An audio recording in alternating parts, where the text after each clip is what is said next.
Bonjour à tous, bienvenue dans ce podcast des équipes de The Free Agent. Toute cette semaine, nous allons vous présenter les différentes séries pour ce premier tour des playoffs NBA 2022. Petit rappel du format pour les non-initiés, le premier tour des playoffs NBA se déroule sous le format 4 séries dans la conférence Est et 4 séries dans la conférence Ouest. La première équipe de chaque série remporte 4 matchs et déclaré vainqueur de ce premier tour et accède directement aux demi-finales de la conférence.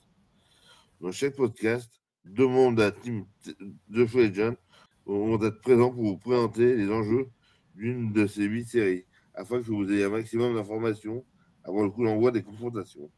Les matchs débutent ce week-end avec 4 affiches par soir. Donc nous allons d'abord voir, aujourd'hui, nous allons nous concentrer sur Dallas contre Utah. Donc je suis Max et je suis accompagné de JV. Salut JV, comment tu vas? Salut tout le monde, ça va Maxime et toi? Ça va. Bon, donc là aujourd'hui on va se concentrer sur Dallas contre Utah. C'est une affiche très alléchante d'ailleurs, Dallas-Utah. Et Dallas cette saison c'est 52 victoires et 30 défaites. Utah c'est 49 victoires, 33 défaites. C'est vraiment une affiche intéressante de mon point de vue. Je pense que l'info principale c'est la blessure de Luka Doncic hier soir, qui s'est blessé au mollet. Aux dernières nouvelles, ça serait rien de grave, mais à surveiller quand même, parce que c'est quand même le top player du côté des Mavericks. Donc peut-être qu'il commencera le match 1, ou peut-être pas, à voir. Petite anecdote pour cette confrontation, c'est la première fois depuis 2011 que Dallas a l'avantage du terrain dans un premier tour. Ah oui, d'accord. En 2011, là, j'avais pas. donc pour les plus superstitieux et pour les fans de la franchise, ça peut faire réfléchir, quoi. D'accord. Pour moi, après, le bilan de Utah, c'est quand même la déception de l'année. Ils terminent 5e. Alors que l'année dernière, ils avaient été premiers de la saison régulière, avec une équipe soi-disant améliorée avec Whiteside et Rudy Gay, entre autres.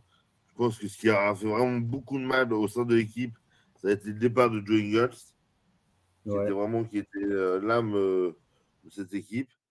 Et donc voilà, donc pour moi, la saison de Utah, il y a quand même beaucoup de hauts et de bas. Et comment dirais-je? Oui, c'est une saison qui n'est pas top du tout, chez Utah, quand même. Qui sont sous pression par rapport à ce que tu viens de dire de l'année dernière. C'est sûr qu'une élimination, là, ça provoquerait des changements dans l'organigramme. Ah bah, de toute façon, moi, je veux dire, lorsque on avait fait les previews en début de saison, c'était plus ou moins c'était la dernière chance de cette équipe. Et en particulier du coach. Parce que d'un côté comme de l'autre, là, ils ont vraiment des choses à confirmer, quoi. Utah avec Michel et Dallas avec. C'est un des players qui m'intéresse le plus, honnêtement, Dallas-Utah. D'ailleurs, les playoffs commencent samedi. C'est la première affiche. Ouais, bah c'est le match est à 19h d'ailleurs sur Bein, à préciser. Donc, une fois. Tout le monde, Donc, ça. Le match de tard, j'ai vu, a bien été annoncé samedi à 19h. Donc, c'est un horaire plus que correct pour un affrontement entre deux équipes de l'Ouest. Et donc, je pense que, au vu de la saison régulière, ça va vraiment être très, très intéressant parce que finalement, Utah avait plutôt bien démarré. Je ne sais pas ce que tu en penses. Oui, très, très bien même. Bien démarré. Ils avaient fait 2 séries de victoires. Et puis après, les choses ont commencé à se dérégler avec des blessures de Mitchell, puis Gobert, puis Conley au mois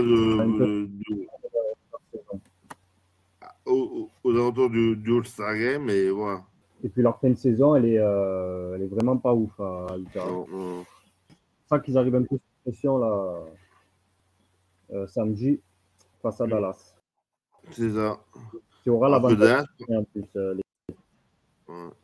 Alors que le Dallas, eux, par contre, ça a été vraiment. T'en penses quoi du transfert de Porzingis au niveau des résultats? Moi, je trouve que ça les a plutôt libérés. Je suis du même avis que toi, à vrai dire, parce que du coup, ils vont peut-être, ouais, je vais reprendre tes termes, ils vont être plus libérés, c'est ça. Parce que si tu regardes bien, Dallas, il reste sur 2 éliminations sur des playoffs, si je ne dis pas de bêtises. Mhm. 2 fois face aux Clippers. Tu voyais qu'il manquait de Quelle série l'année profondeur, quoi. dernière? Ouais, quelle série, ouais. Et tu voyais que qu'il manquait de profondeur un peu, c'était leur point faible. Mais je pense honnêtement que maintenant ça va. Et puis si moi, je suis fan complet, Brunson. Donc cette année, je les vois faire quelque chose. Franchement, c'est un match qui m'intéresse vraiment, ça, Dallas contre Utah. C'est une très belle confrontation. Ah oui, mais je suis entièrement d'accord avec toi et je trouve que c'est vraiment quelque chose comment dire, ça va vraiment être une très belle série. Bah, souvent comme les séries 4-5, hein. Parce qu'en plus derrière, le vainqueur va affronter à l'ouest, en tout cas, le vainqueur de Phoenix face au deuxième sortant du play-in. Play-in, Je ouais. pense que ça peut donner, ça peut donner quelque chose de sympa, quoi. Cette année, les playoffs, c'est intéressant. C'est très serré. Ça peut faire saliver tous les fans. Et justement, si on parle des forces et faiblesses de chaque franchise, pour toi, à commencer par Dallas, tu dirais quoi, leur classement? Quelles sont leurs forces et leurs faiblesses? Ouais, ben déjà, leur force, c'est d'avoir un joueur comme Luka Doncic dans leur équipe. C'est la grande force, même s'ils ne peuvent pas compter à 100% sur lui. Surtout que là, il risque de ne pas commencer le premier match, voire le deuxième, si sa blessure ne s'aggrave pas. Donc ça, quand même, il faut le noter. Et ça, je pense que Utah, ils le savent très bien. Mais après, ils ont toutes leurs chances. Hein. Dallas, moi, je les vois même partir favoris sur cette confrontation, hein, Maxime. Ah bah écoute, je vais te dire une chose. Alors déjà, vu comme c'est de notoriété publique, que je suis plutôt un fan de Utah, ça pour le coup, j'espère que justement que Utah perde et sans dévoiler,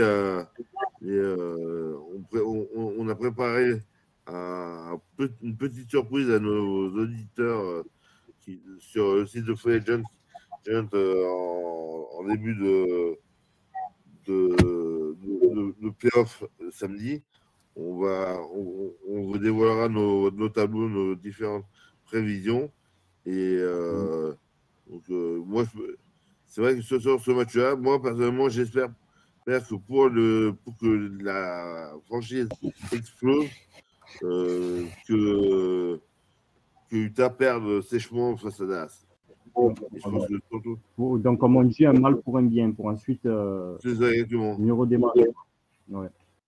Donc, toi, si tu as un pronostic pour cette confrontation? Moi, honnêtement, ça va dépendre vraiment de ce qui va se passer au niveau de Doncic. Mais un Doncic sur un pied, il peut battre à lui seul et puis, comment dire, Utah. Mais en plus, il y a quand même il y a du monde hein, à Dallas. Ils ont quand même récupéré Spencer Dinwiddie. Il y a James Brunson, Reggie Bullock, Dorian Finney-Smith qui fait une super saison. Donc, je trouve qu'il y a de la profondeur de banc. Et même au pire du Il y a pire, Boban. il y a Boban. Et puis, il y a Ouais. Franck aussi. Oui, bien sûr, notre compatriote. Hein. Donc, Euh, toi, tu partirais sur la. moi, je partirais sur Dallas. Allez, admettons au moins en 5 matchs, voire en 6 au pire, mais pas en 7. D'accord, ok. Moi, je pense en 6 aussi. Si tu penses en 6.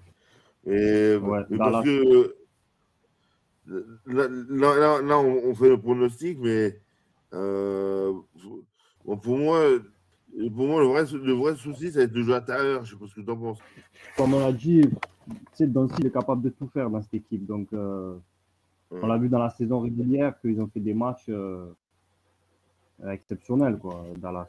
Moi, je pense que plus ça se fait du souci, c'est du côté de Utah, là. Ah bah c'est sûr. C'est Utah qui a le plus à perdre, on est bien d'accord des deux. On peut dire qu'on a vu les forces et faiblesses de Utah, mais est-ce que tu aurais quelque chose à rajouter toi dessus? En fait que ça t'intéresse? Non, je pense qu'on a tout dit. Je pense qu'on a tout dit sur cette confrontation. Si j'aurais un pronostic, ça serait une victoire de Dallas en 6 matchs. Écoutez, c'est ainsi que se termine cette preview de la série entre Dallas et Utah. On vous rappelle le premier match à 19h samedi. Nous a une horaire très, très, très, très correcte pour nous Français sur Beansport. N'oubliez pas, toutes les semaines, toute la semaine, les équipes de The Free Agents sont sur le pont pour vous préparer au mieux CPA 2022 avec bien entendu toutes les autres séries en podcast. Et pour ceux qui veulent en savoir plus, un article écrit, rédigé par un autre membre d'équipe afin que vous soyez prêts à quelques heures au début des playoffs NBA. Bonne journée et à très vite sur TF1. À très vite.